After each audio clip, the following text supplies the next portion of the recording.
IFM Foreign News.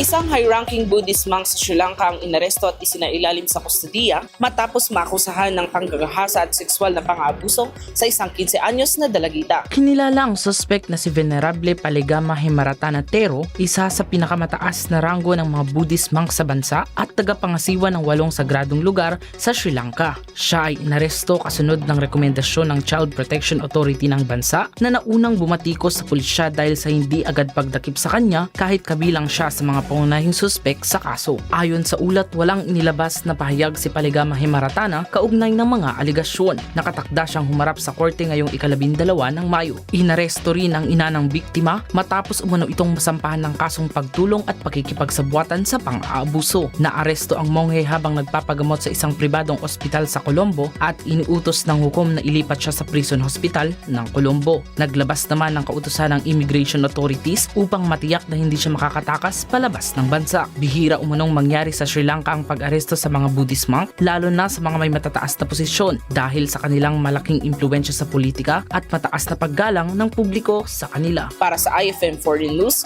ako si Idol Nicole Vince Gumaro. Idol! IFM News.